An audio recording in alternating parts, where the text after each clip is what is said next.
23-year-old Watson has won 50 state and national titles in his career, both in dirt track and speedway racing. As Australian 250 and 500 champion, Chris is the favourite to win his classes in the New South Wales Championships. Will he be concentrating on any particular race? What sort of crowds? The finals of both classes is the most important two races of the day. You really got to qualify for the heats, make sure you get to the final, then you've got to make a start and win.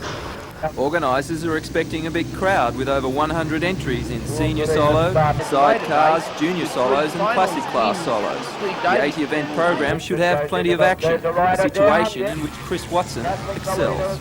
There's always butterflies coming up to start and the starting chute, but after that it's usually just green light go.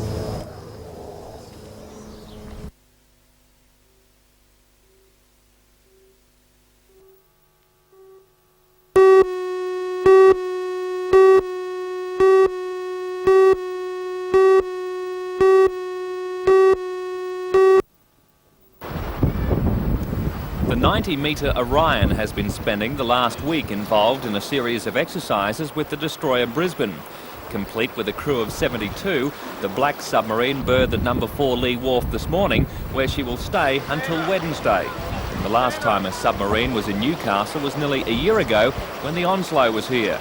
Tours will take in the entire vessel, including weapon compartment, accommodation, control room and engine room. While the Orion will be here until Wednesday, it will not be open to the public after tomorrow.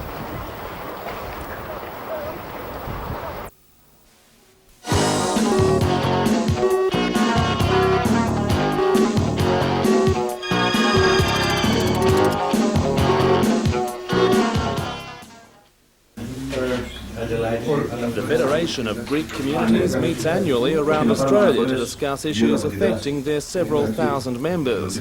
This year, the meeting has been brought forward to prepare a response to opposition leader Howard's attack on multiculturalism. Federation President Harry Denellis says the policy has been operating for a number of years with the complete support of ethnic communities. I think it's disturbing that the concept should be attacked. I think that the concept has gained wide recognition throughout Australia and throughout the world, and whoever comes here from many countries and sees the concept at work has got nothing but praise. And for Mr. Howard to attack the concept, I think is starting to arouse those extreme elements and gives us some disquiet that his motives are causing this disharmony for cheap political expediency. The Federation is even more alarmed by Mr. Howard's suggested curbs on Asian immigration. They believe any attempt to select immigrants on the basis of ethnic origin is fraught with hazards. That is a dangerous step. It's a step that Australia, we thought, had moved away from since the White Australia policy, and to go back to us is a retrograde step, and certainly again going to promote disharmony and give the voice to those extreme elements in the Australian community. Federation members say they'll join forces with other ethnic community groups to force a change in the opposition's planned immigration policy.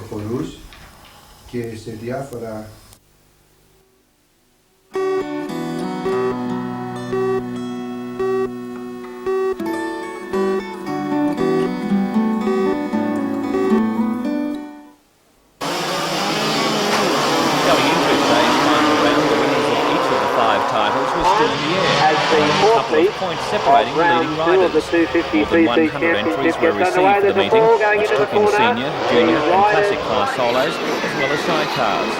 80 events were raced, with the glamour event, the 500cc class, featuring Newcastle's Chris Watson. He went into today's third and final round in 4th place after having problems with his machine during the first round at Nepean. The proceeds from today's meeting will go to the Newcastle Helicopter Rescue Service.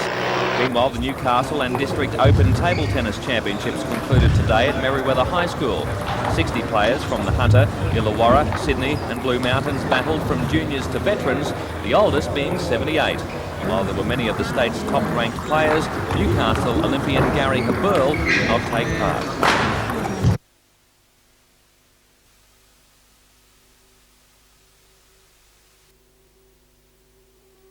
It was called Operation...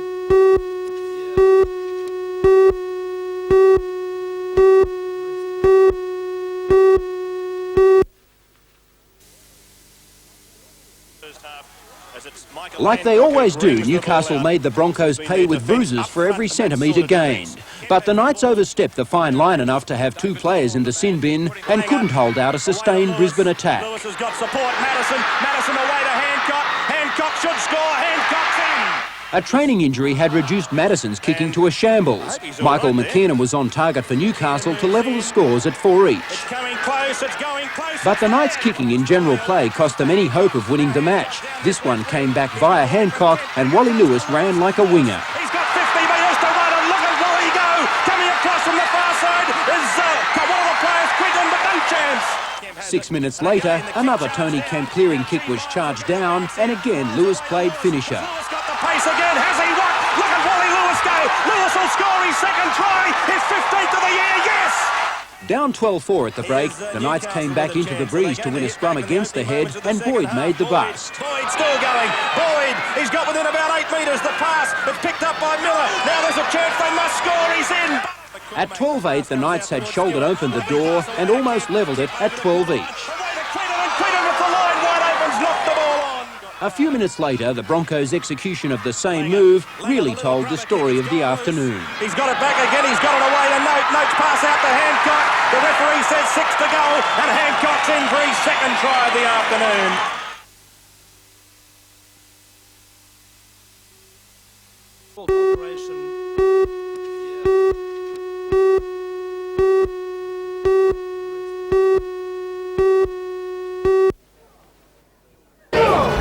Children at the Mater, at first a little shy, soon warmed to their special visitor.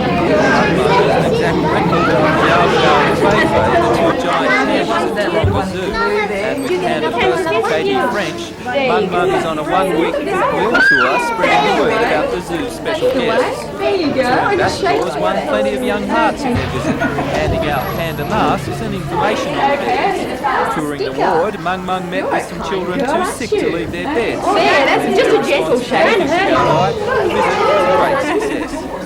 Some of them are cocky, so oh yeah.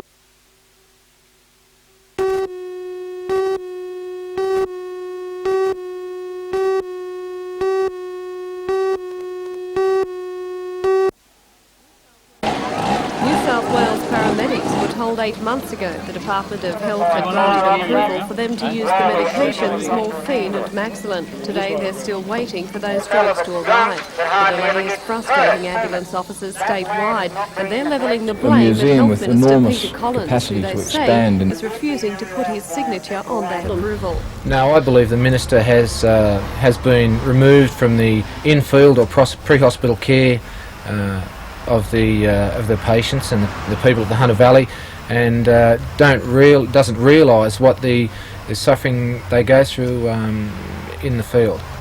Jeff Mulborough is the Hunter Valley president of the Health and Research Employees Association, and today he made it clear the ambulance officers have had enough.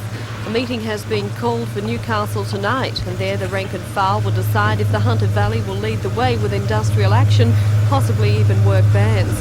Jeff admits it's drastic action, but says it's vital for the well-being of hundreds of people in relieving trauma, nausea and severe pain. In fact, if you're the victim of a serious car accident, even a burns victim right now, this is about all the paramedics could give you. It's a little yellow band that says morphine administered. It's not much consolation, but it's all the Health Minister is prepared to part with. It's seeing the people in need of medications that are there, that are effective, that are potent. They work, they're there. 8 months ago we were supposed to be in line with them, and 8 months down the track there's nothing. I believe that if he was trapped in a motor vehicle accident, or his family in severe pain with multiple fractures, burns, whatever, then it would be a different story altogether, but that's not the case, and we don't believe that's satisfactory. Do you think it's a bit of a blow to the...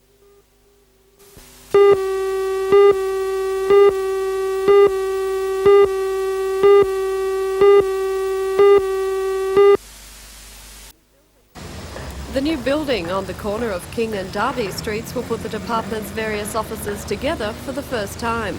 In the past, they've been split into 3 buildings, but the federal government has made it clear the plush new surroundings don't come without a price. Additional responsibilities will be heaped on the office in a bid to make it the nucleus of the Hunters' tax transactions. We'll be taking on a new function, but we will be able to employ, when we go to our new building, 150 more staff. Bill, what sort of extra functions will you be taking on? Well, it could be another part of the northern New South Wales region, or it could be centralising a function in Newcastle for New South Wales. We just haven't decided that yet. Right now, the Newcastle office has been kept busy handling the rush of returns resulting from the present tax amnesty. It operates until October 31st, giving folk who've not lodged returns in the past the chance to do so without fear of penalties. More than 50,000 have been lodged across the state, almost 3,000 of those in Newcastle. A lot of reasons, just carelessness, 1 year forgot and don't know how to get back in the system. We've actually had one person here who's lodged 29 years returns with us and got a refund. So a lot of reasons for not lodging returns.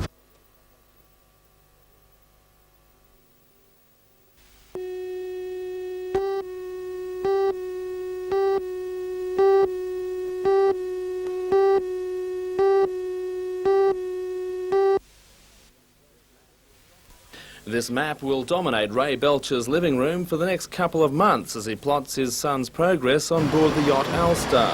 20-year-old John Belcher is the youngest sailor in the Round Australia race. Ray did hold fears for the crew's safety after Monday night's violent gales, and he's aware of police anger at the loss of their rescue boat Sea Eagle and subsequent dramatic rescue of crew members. Police are demanding an inquiry into the race with a view to either prosecuting organisers or seeking compensation for the cost of rescue operations. Mr Belcher supports their calls for an inquiry, but he says the investigation should also establish whether rescuers were well enough equipped for the job before they went out to sea with less experience than the sailors they tried to help. I would have expected as much to have been done as could possibly have been done. I appreciate that what did happen was the circumstances were most unfortunate, but I wouldn't have expected anybody to have put their life at risk on the basis of helping John, who actually chose to be where he was. Do you think the race should go ahead? Oh yes, decidedly. Decidedly. These people have spent a lot of time preparing for this race, and when all's said and done, they are professional sailors. They know the sea, they chose to go, and you would break a lot of hearts if you had to call these people in at Malula Bar and say, well, that's the end of it. The rescuers did have successes. The grateful crew of the Mayuna 3 are now moored in Nelson Bay after losing a rudder and being towed to safety by police boats from Newcastle and Sydney. Skipper Ed Kindred is out of the race, but he says organisers could not possibly be held responsible for the weather conditions. This front that came up was unexpected. It was expected that the front that went through on Saturday was just what we received on Monday was the tail end of that. Instead of that, it turned out to be the front end of another even more severe one than they had on Saturday. No one can predict that.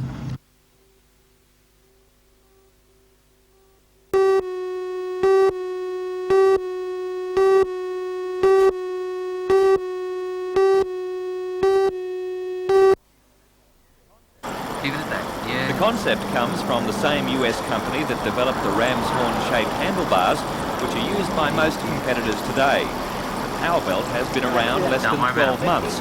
World champion Mark Allen used it in the Hawaii Ironman, and Newcastle's Craig Coates and Frank Harrington are training with the only two in Australia. It mainly works on what I feel a lever action, the fact that when it's connected up, you can pull against the band and give your legs more power on the forward pedal.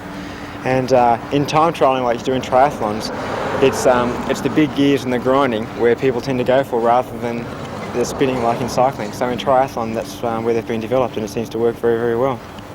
Tests by leading triathletes in the US have shown that using the revolutionary device can take up to 2 minutes off the standard 40-kilometre cycle section. Craig and Frank have been using the power belt for 1 week. While there is suspicion the extra cycle speed may detract from the final run leg, both agree it's a great aid for cycle training. The pair will put the $60 accessory to the real test during the Lake Macquarie Triathlon, which will be raced on the 25th of next month. Great.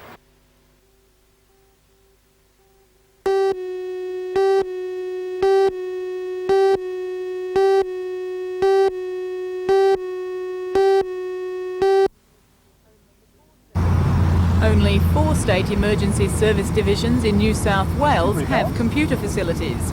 After presenting the $2,000 personal computer to the Lower Hunter Division today, member for Maitland, Alan Walsh, tried out the system under the watchful eyes of Division Controller Jim Chadban. The Lower Hunter SES now has more computer facilities than any other division in the state. The latest system will be permanently based in the new $350,000 division headquarters at Medford. The Lower Hunter SES division ranges from Waihi to Nabiac and from the coast to the Barrington Tops and Watagam Mountains. The computer will provide a record of what equipment is stored where to assist in case of emergency. If we have a failure in the, say, Newcastle while they're operational, we need a piece of equipment that is compatible with the rest of the equipment they've got. And the computer will allow us to locate that in a matter of seconds and have it transported there very quickly. So do you see this as a life-saving device? Oh yes, it will indirectly have a very big bearing on the speed of our operations. The SES also plans to use the computer when it expands its communication capabilities to cover the entire division by the end of the year. The section that will probably benefit greatest from it will be the Barrington Tops, the Upper Allen Reaches, the Great Lakes Shire and the Great Lakes area of the north, and the Watagam Mountains of the south, where we have a very high call-out rate for search and rescue, and it will improve our communications in that area. In summary, what's so special about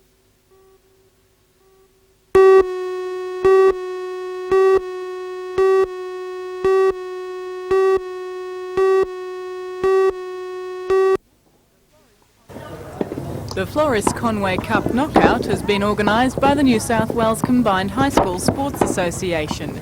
Players have travelled from as far away as Forbes, Tenterfield, Bowral, Wagga, Grafton and Sydney. A team from Cardiff High School has represented the Hunter, and today players competed in the consolation draw for teams who were knocked out in the main draw. The Floris Conway Cup is held at a different country venue each year.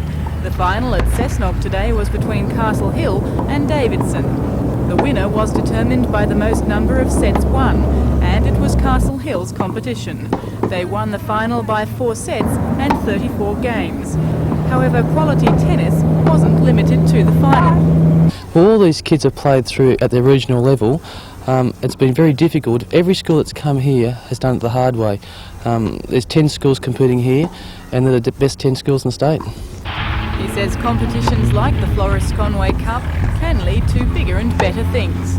I think any competition like this is a stepping stone for the kids, especially the kids from out west. Many of the schools involved here, say for Forbes and Wagga, won't get the same opportunities as the city kids. And let's hope we get some stars from those country areas. Why was Cessnock chosen to host?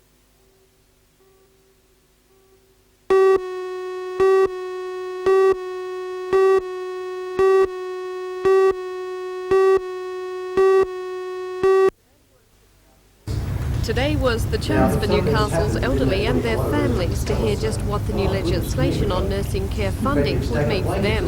2 representatives from the Department of Health and Community Services outlined the reforms, which Frank Rogers later claimed would change the whole face of nursing care for the elderly in Australia.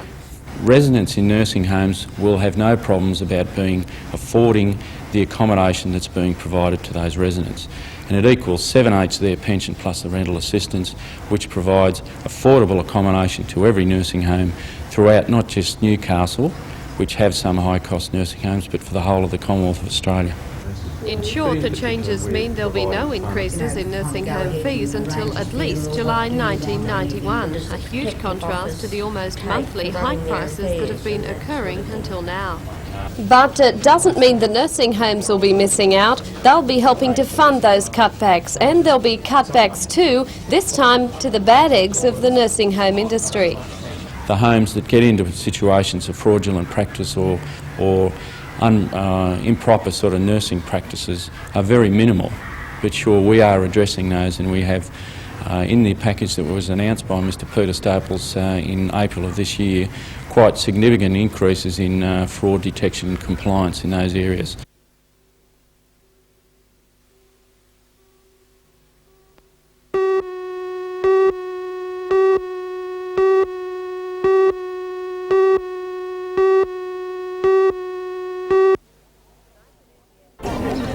Tonight in NBN News, more placards and more anger awaited Education Minister Terry Metherell when he arrived in the Hunter today.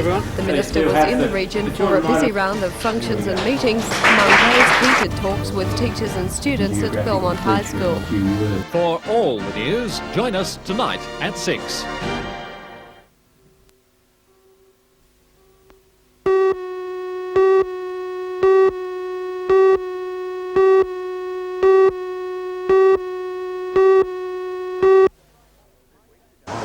Strait. 2 weeks ago, the Royal Australian Ballet performed in the Entertainment Centre. But tonight and tomorrow night, there will be action of a much different kind. It's the third year of the Supercross event, with riders from all over Australia, plus a team from America, chasing more than $30,000 in prize money. There are 3 divisions of racing, 80cc, 125 and the 250 class, with a section for junior riders. 16-year-old Graham Wheeler from Windale is rated as a good chance in the 125 open class. Last year, Wheels Wheeler came in 3rd in the junior ranks, but this year, after some impressive performances during the season, is seen as a wild card for the race. Does racing against such seasoned competitors as Greg Scott, Phil Sargent and Darryl Atkins worry him? Not really, because, you know, anything can happen if they crash. There's a good chance that you really might beat them. So you think you'll be in with a good shot? Oh yes, well the start's very important, so if you get a good start, you've got a good chance. Graham, who has raced all over Australia, says Supercross is not a sport for the faint of heart, racing up to 8 other riders on a tight track. Once the gates drop, you know, it's all different. The nerves are gone, it's full concentration.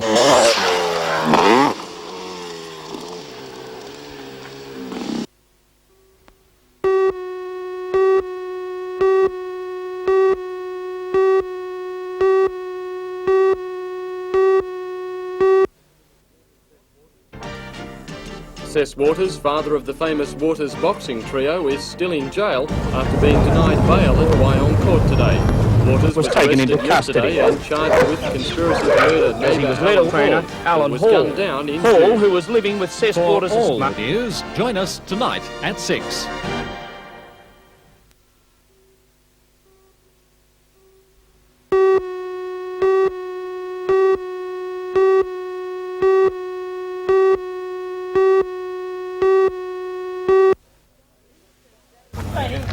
The Minister's day in the Hunter did start on a much quieter note with a stopover at Belmont's Lakeside Special School. There were more placards there to await him, but they were brandished in a far more subdued fashion by close to 100 parents representing various schools and groups from that area. Once inside, there was a hearty welcome for the Minister, there to open the $100,000 developments at the school.